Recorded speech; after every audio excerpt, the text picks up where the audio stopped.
Romanos 7. La debilidad de la ley es expuesta. A muerte a la ley. 1:1-3. La ley tiene autoridad solo sobre los vivos. ¿Acaso ignoráis, hermanos, pues hablo con los que conocen la ley, que la ley se enseñorea del hombre entre tanto que éste vive? Porque la mujer casada está sujeta por la ley al marido mientras éste vive, pero si el marido muere, ella queda libre de la ley del marido. Así que, si en vida del marido se uniere a otro varón, será llamada adúltera, pero si su marido muriere, es libre de esa ley, de tal manera que si se uniere a otro marido, no será adúltera. La ley se enseñorea. En Romanos 6:14, Pablo nos dijo que no estáis bajo la ley, sino bajo la gracia. Después de la discusión en Romanos 6:15-23 en cuanto a las implicaciones prácticas de esto, él ahora explica de manera más detallada cómo es que ya no estamos bajo el dominio de la ley. La ley se enseñorea del hombre. La antigua redacción griega aquí no tiene la palabra la antes de ley. Esto significa que Pablo habla de un principio más amplio que la ley de Moisés. La ley que se enseñorea del hombre incluye la ley de Moisés, pero hay un principio más amplio de la ley comunicado por la creación y la conciencia, y éstas también se enseñorea, del hombre. La ley se enseñorea del hombre entre tanto que éste vive. Pablo toma el punto que la muerte pone fin a todas las obligaciones y contratos. Una esposa ya no está obligada a su marido si él muere porque la muerte termina ese contrato. Si el marido muere, ella queda libre de la ley del marido. 2:4. Nuestra muerte con Jesús nos libera de la ley. Así también vosotros, hermanos míos, habéis muerto a la ley mediante el cuerpo de Cristo, para que seáis de otro, del que resucitó de los muertos, a fin de que llevemos fruto para Dios. También vosotros, hermanos míos, habéis muerto a la ley mediante el cuerpo de Cristo. En Romanos 6:3-8, Pablo explicó cuidadosamente que morimos con Jesús y también hemos resucitado con Él, aunque Pablo solo habló de nuestra muerte al pecado. Ahora él explica que nosotros también morimos a la ley. Y algunos podrían pensar, sí, fuimos hechos salvos por gracia, pero debemos vivir bajo la ley para agradar a Dios. Aquí Pablo lo pone en claro que los creyentes han muerto a la ley en la medida que representa un principio de vida, o una manera de estar justos ante Dios. 2. Los creyentes han terminado con la ley. No es para ellos una opción como camino de salvación. No buscan estar bien con Dios al obedecer algún tipo de ley, como lo han hecho los adherentes de casi todas las religiones. Morris. Para que seáis de otro. Sin embargo, no fuimos hechos libres de la ley para que podamos vivir para nosotros mismos. Somos libres para ser de Jesús y para que podamos llevar fruto para Dios. 3:5. El problema con la ley. Porque mientras estábamos en la carne, las pasiones pecaminosas que eran por la ley obraban en nuestros miembros llevando fruto para muerte. Mientras estábamos en la carne, bajo la ley, no llevábamos fruto para Dios. En cambio, estábamos llevando fruto para muerte, porque la ley obraba las pasiones del pecado dentro de nosotros. Llevando fruto para muerte. Pablo explicará este problema de la ley en más detalle en Romanos 7:14. Pero ahora vemos su punto, que solo llegamos completamente al lugar de llevar fruto para Dios cuando somos hechos libres de la ley. 4:6. Libres de la ley. Pero ahora estamos libres de la ley, por haber muerto para aquella en que estábamos sujetos, de modo que sirvamos bajo el régimen nuevo del Espíritu y no bajo el régimen viejo de la letra. Pero ahora estamos libres de la ley. Pablo resume el tema de Romanos 7:1-5. Debido a que hemos muerto con Jesús en el Calvario, estamos muertos a la ley y estamos libres de su dominio sobre nosotros como un principio de justificación o de santificación. Y la ley no nos justifica, no nos hace justos ante Dios. La ley no nos santifica, no nos lleva a un lugar más íntimo con Dios ni nos hace más santos. De modo que sirvamos bajo el régimen nuevo del Espíritu. Nuestra libertad no es dada para que paremos de servir a Dios, sino para que podamos servirle mejor, bajo el régimen nuevo del Espíritu y no bajo el régimen viejo de la letra. ¿Y qué también sirves bajo el régimen nuevo del Espíritu? Es una lástima que muchos sirven al pecado o al legalismo con más devoción que aquellos que debieran de servir a Dios, con el régimen nuevo del Espíritu. Es una lástima cuando el temor nos motiva más que el amor. D. Nuestro problema con la ley perfecta de Dios. 1. Séptima. Pablo pregunta, ¿la ley es igual al pecado? ¿Qué diremos, pues? ¿La ley es pecado? A. ¿La ley es pecado? Si seguimos el pensamiento podemos entender cómo alguien podría inferir esto. Pablo insistió que debemos morir a la ley para llevar fruto a Dios. Alguno podría pensar, seguramente hay algo malo con la ley. 2. 7b. No, la ley es buena porque nos revela el pecado. En ninguna manera. Pero yo no conocí el pecado sino por la ley, porque tampoco conociera la codicia, si la ley no dijera, no codiciarás. Pero yo no conocí el pecado sino por la ley es como una máquina de rayos X, revela lo que está allí, pero que estaba oculto. No puedes echarles la culpa a los rayos X por lo que exponen. B. Porque tampoco conociera la codicia, si la ley no dijera, no codiciarás. La ley establece el límite de velocidad para que sepamos exactamente si vamos demasiado rápido. Puede ser que nunca sepamos que estamos pecando en muchas áreas, como en el caso de la codicia, si la ley no nos lo muestra específicamente. 3. 8. El pecado corrompe el mandamiento, la ley. Mas el pecado, tomando ocasión por el mandamiento, produjo en mí toda codicia, porque sin la ley el pecado está muerto. Mas el pecado, tomando ocasión por el mandamiento. Pablo describe la dinámica en donde la advertencia no hagas eso se puede convertir en un llamado de acción, debido a nuestros corazones pecaminosos y rebeldes. No es la culpa del mandamiento, pero es nuestra culpa. Y, en su libro Confesiones, el gran teólogo de la antigua iglesia Agustín describió cómo la dinámica obró en su vida mientras era un hombre joven. Había un árbol de peras cerca de nuestro viñedo lleno de fruto. Una noche de tormenta nosotros, jóvenes pícaros, nos propusimos para robarlo y llevarnos los despojos. Tomamos una gran cantidad de peras, no para comerlas nosotros, sino para arrojarlas a los puercos, aunque comimos las suficientes para tener el placer de la fruta prohibida. Estas eran buenas peras, pero no eran las peras que mi alma miserable codiciaba, porque yo tenía mejores en casa. Yo las tomé simplemente para convertirme en un ladrón. El único banquete que tuve fue el banquete de iniquidad, el cual disfruté hasta lo máximo. ¿Qué fue lo que yo amaba del robo? ¿Fue el placer de haber actuado en contra de la ley? El deseo de robar fue despertado simplemente por la prohibición de robar. 2. En la historia americana, sabemos que la enmienda de prohibición no detuvo el beber alcohol. En muchas maneras hizo el beber más atractivo a las personas, debido a nuestro deseo de romper límites puestos por un mandamiento. 3. Una vez que Dios establece un límite para nosotros, inmediatamente nos da tentación de cruzar esa barrera. Esto no es culpa de Dios o de su barrera, sino de nuestros corazones pecaminosos. B. El pecado, tomando ocasión por el mandamiento. La debilidad de la ley no está en la ley, está en nosotros. Nuestros corazones son tan malvados que pueden encontrar la ocasión de toda codicia de algo bueno como la ley de Dios. Y la palabra ocasión en la versión original es un término militar que significa una base de operaciones.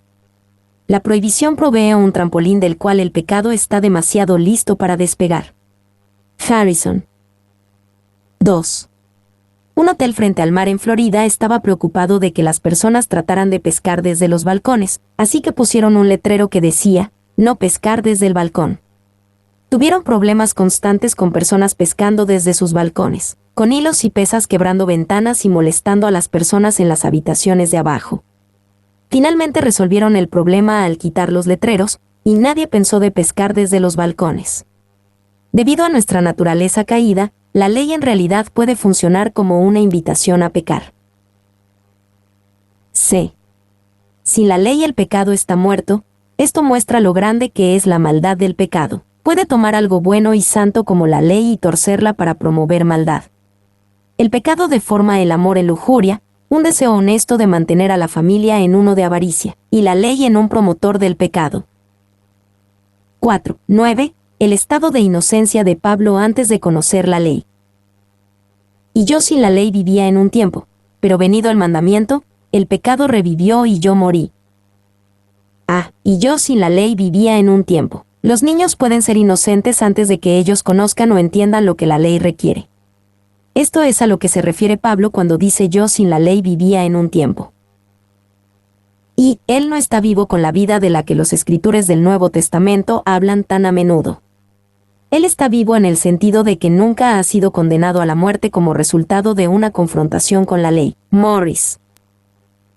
Y él estaba bastante seguro en medio de todos sus pecados y maldad. Él estaba vivo en el sentido de que un golpe mortal aún no lo había matado. Se sentaba seguro en la casa de su ignorancia como un hombre que vive en un volcán pensando que todo está bien. Lenski. Pero venido el mandamiento, el pecado revivió y yo morí. Cuando llegamos a conocer la ley nos muestra nuestra culpa y excita nuestra rebelión, provocando más pecado y muerte. 5, 10 a 12. El pecado corrompe la ley y derrota su propósito de dar vida. Una vez que la ley ha sido corrompida por el pecado, trae muerte. Y hallé que el mismo mandamiento que era para vida, a mí me resultó para muerte, porque el pecado, tomando ocasión por el mandamiento, me engañó y por él me mató. De manera que la ley a la verdad es santa, y el mandamiento santo, justo y bueno. Y hallé que el mismo mandamiento que era para vida, a mí me resultó para muerte. El pecado hace esto por engaño. El pecado nos engaña. Debido a que el pecado promete falsamente satisfacción. Debido a que el pecado clama falsamente una excusa adecuada. Debido a que el pecado promete falsamente un escape del castigo. Porque el pecado me engañó. No es la ley que nos engaña, pero es el pecado el cual usa la ley como una ocasión para rebelión. Esto es el por qué Jesús dijo, conoceréis la verdad, y la verdad os hará libres. Juan 8:32. La verdad nos hace libres del engaño del pecado. Y por él me mató. El pecado, cuando es seguido, lleva a la muerte, no a la vida. Uno de los mayores engaños de Satanás es hacernos pensar que el pecado es algo bueno del cual un Dios desagradable nos quiere privar. Cuando Dios nos advierte que nos alejemos del pecado, nos advierte de algo que nos matará. De manera que la ley a la verdad es santa. Pablo entiende cómo alguien puede tomar esto para decir que él está en contra de la ley, pero no lo está. Es verdad que debemos morir al pecado, Romanos 6:2, y que debemos morir a la ley, Romanos 7:4. Pero eso no debe entenderse como si Pablo cree que el pecado y la ley están en la misma canasta. Sin embargo, el pecado corrompe la obra o el efecto de la ley, así que debemos morir a ambos. El propósito y carácter de la ley. 1:13. La ley expone y magnifica el pecado. Luego lo que es bueno, ¿vino a ser muerte para mí? En ninguna manera, sino que el pecado, para mostrarse pecado, produjo en mí la muerte por medio de lo que es bueno, a fin de que por el mandamiento el pecado llegase a ser sobremanera pecaminoso. El pecado, para mostrarse pecado, produjo en mí la muerte por medio de lo que es bueno. Aunque la ley provoca nuestra naturaleza pecaminosa, esto puede usarse para bien porque expone de una manera más dramática nuestra profunda maldad. Después de todo, si el pecado puede utilizar algo tan bueno como la ley para su beneficio a promover la maldad, muestra lo malvado que es el pecado. Y necesitamos que el pecado se muestre pecado, porque siempre quiere esconderse en nosotros y ocultar su verdadera profundidad y fuerza. Este es uno de los resultados más deplorables del pecado. Nos hace daño en mayor parte al quitarnos la capacidad de saber cuánto estamos heridos. Socava la constitución del hombre, y sin embargo, lo lleva a presumir de una vitalidad inagotable. Le hace que mendigue y le dice que es rico, le desnuda y le hace que se gloríe en sus vestidos elegantes. Spurgeon. 2. La ley, por lo tanto, es el gran instrumento en las manos de un ministro fiel, para alarmar y despertar a los pecadores. Clarke. A fin de que por el mandamiento el pecado llegase a ser sobremanera pecaminoso. El pecado se hace más pecaminoso a la luz de la ley en dos maneras. Primero, el pecado se vuelve sobremanera pecaminoso en contraste con la ley. Segundo, el pecado se vuelve sobremanera pecaminoso debido a que la ley provoca su naturaleza malvada. Y, en lugar de ser una dinamo que nos da poder para vencer, la ley es un imán que saca de nosotros todo tipo de pecado y corrupción. Wiersbe. 2. Sobremanera pecaminoso. ¿Por qué no dijo, sobremanera negro, o, sobremanera horrible, o, sobremanera mortal? ¿Por qué? Porque no hay nada en el mundo tan malo como el pecado. Cuando quiso usar la peor palabra que pudo encontrar para llamar al pecado, lo llamó por su propio nombre y lo reiteró: pecado, sobremanera pecaminoso. Spurgeon. 2. 14. La ley espiritual no puede retener a un hombre carnal. Porque sabemos que la ley es espiritual, mas yo soy carnal, vendido al pecado. Mas yo soy carnal. La palabra carnal simplemente significa de la carne. Pablo reconoce que una ley espiritual no puede ayudar a un hombre carnal. Y carnal usa la antigua palabra griega sarkikos, la cual significa caracterizado por la carne. En este contexto habla de la persona que puede y debe hacer cosas de manera diferente pero no lo hace. Pablo ve esta carnalidad en sí mismo y sabe que la ley, a pesar de que es espiritual, no tiene la respuesta para su naturaleza carnal. Vendido al pecado. Pablo está en servidumbre al pecado y la ley no le puede ayudar. Él es como un hombre arrestado por un crimen y encarcelado. La ley solo le puede ayudar si él es inocente, pero Pablo sabe que él es culpable y que la ley argumenta en contra de él, no a su favor. Aunque Pablo dice que él es carnal, no significa que él no es cristiano. Su conocimiento de su carnalidad es evidencia que Dios ha hecho una obra en él. Y Lutero acerca de más yo soy carnal, vendido al pecado. Esa es la prueba del hombre sabio y espiritual. Él sabe que es carnal, y está disgustado consigo mismo. Así es, él se odia a sí mismo y alaba a la ley de Dios, la cual él reconoce debido a que es espiritual. Pero la prueba del hombre carnal necio es esta, que se considera a sí mismo espiritual y está satisfecho de sí mismo. De la lucha de la obediencia en nuestra propia fuerza. 1, 15-19, Pablo describe su sentido de impotencia. Porque lo que hago, no lo entiendo, pues no hago lo que quiero, sino lo que aborrezco, eso hago. Y si lo que no quiero, esto hago, apruebo que la ley es buena.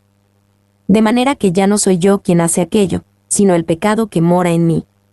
Y yo sé que en mí, esto es, en mi carne, no mora el bien, porque el querer el bien está en mí, pero no el hacerlo.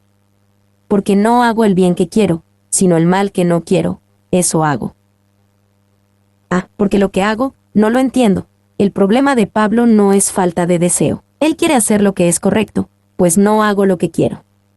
Su problema no es conocimiento. Él sabe lo que es correcto. Su problema es falta de poder, porque el querer el bien está en mí, pero no el hacerlo. Le falta poder porque la ley no da poder. Y la ley dice, aquí están las reglas y es mejor que las guardes. Pero no nos da poder para guardar la ley. Ya no soy yo quien hace aquello, sino el pecado que mora en mí. ¿Pablo está negando su responsabilidad como pecador? No. Él reconoce que cuando él peca, él actúa en contra de su naturaleza como una nueva criatura en Cristo Jesús. El cristiano debe reconocer su pecado, pero darse cuenta que el impulso de pecar no viene de lo que realmente somos en Cristo Jesús. Y, para ser salvo del pecado, un hombre debe al mismo tiempo poseerlo y repudiarlo. Es esta paradoja práctica la que se refleja en este versículo. Un verdadero santo puede decirlo en un momento de pasión, pero es mejor que un pecador no lo haga a un principio. Wost 2, 20-23, la batalla entre dos esclavos. Y si hago lo que no quiero, ya no lo hago yo, sino el pecado que mora en mí. Así que, queriendo yo hacer el bien, hallo esta ley, que el mal está en mí. Porque según el hombre interior, me deleito en la ley de Dios, pero veo otra ley en mis miembros, que se rebela contra la ley de mi mente, y que me lleva cautivo a la ley del pecado que está en mis miembros. Hallo esta ley, que el mal está en mí, cualquiera que haya intentado hacer el bien está consciente de esta lucha. Nunca sabemos lo difícil que es dejar de pecar hasta que lo intentamos. Ningún hombre sabe lo malo que es hasta que ha tratado ser bueno. C.S. Lewis.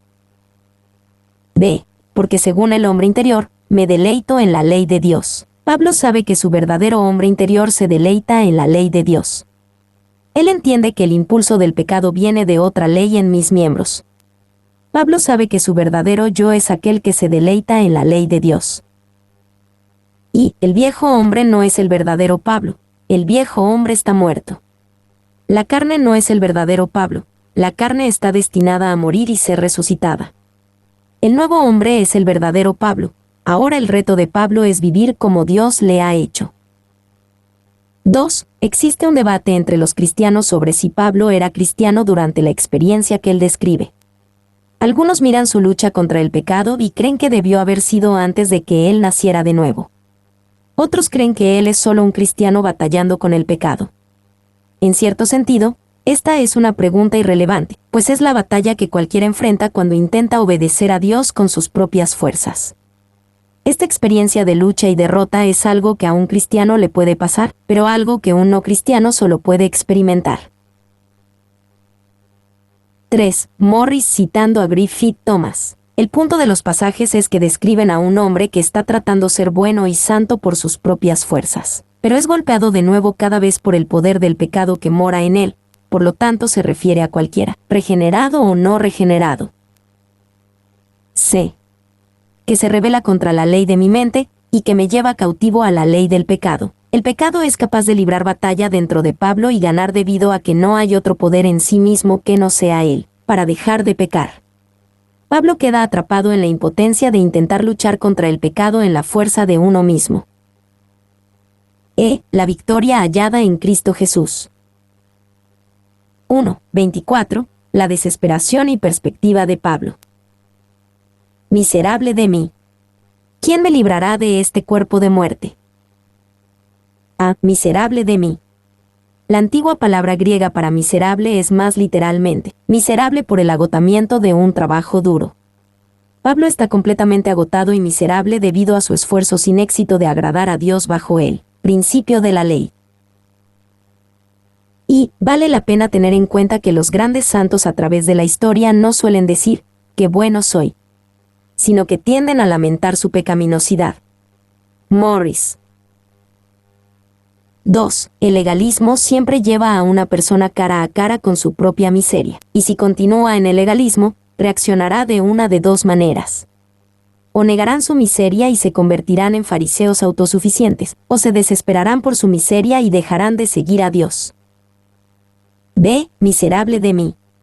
Todo el tono de la declaración muestra que Pablo está desesperado por liberación. Él está abrumado con un sentido de su propia impotencia y pecaminosidad. Debemos de llegar al mismo lugar de desesperación para encontrar victoria.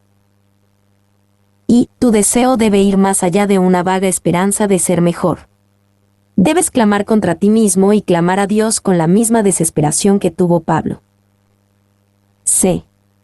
¿Quién me librará? La perspectiva de Pablo finalmente se vuelve hacia algo, en realidad, hacia alguien, fuera de sí mismo.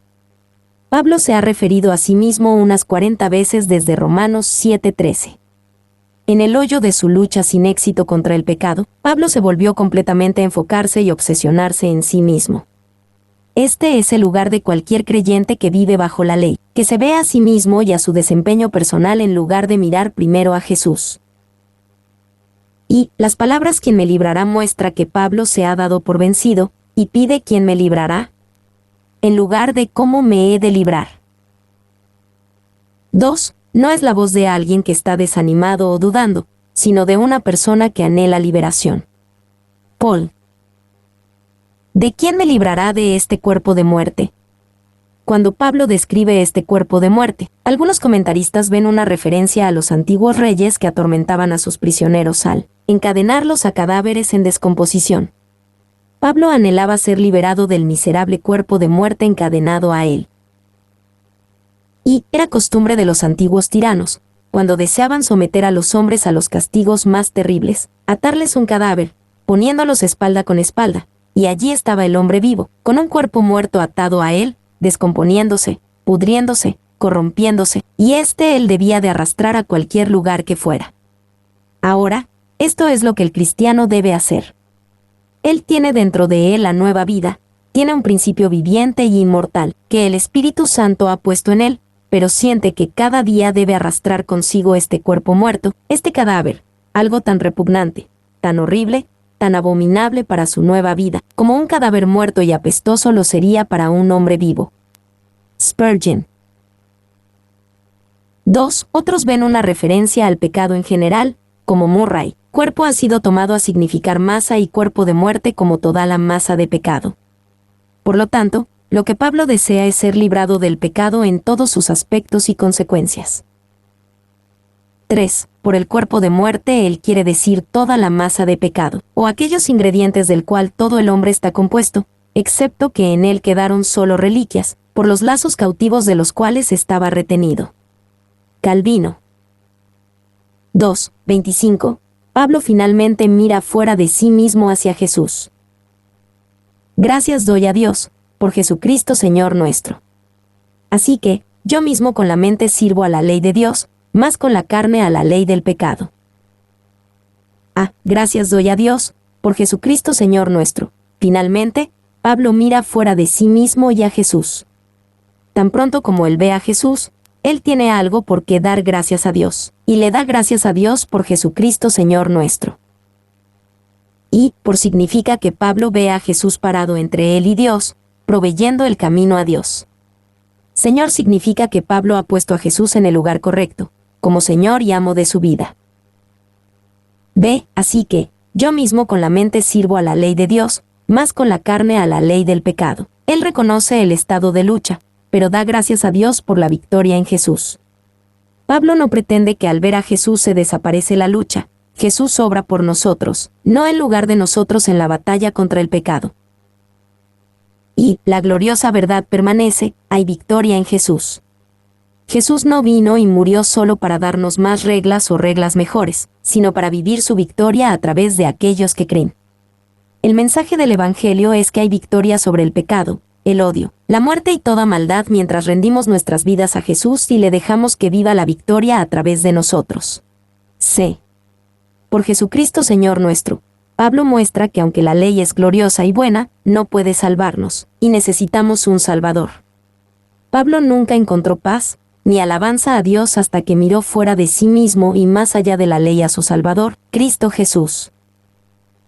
Y tú pensabas que el problema era que no sabías qué hacer para salvarte, pero la ley llegó como un maestro, te enseñó todo lo que debías hacer y tú aún no podías lograrlo.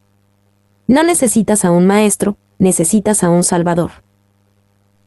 2. Tú pensabas que el problema era que no tenías la suficiente motivación, pero la ley llegó como un entrenador para darte ánimo en lo que debías hacer, pero aún así no lo hiciste. No necesitas a un entrenador o a un orador motivacional, necesitas a un Salvador.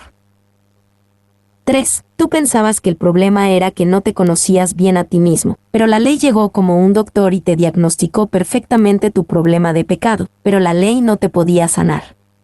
No necesitas a un doctor, necesitas a un Salvador. Mi nombre es Demim. Soy tu asistente personal.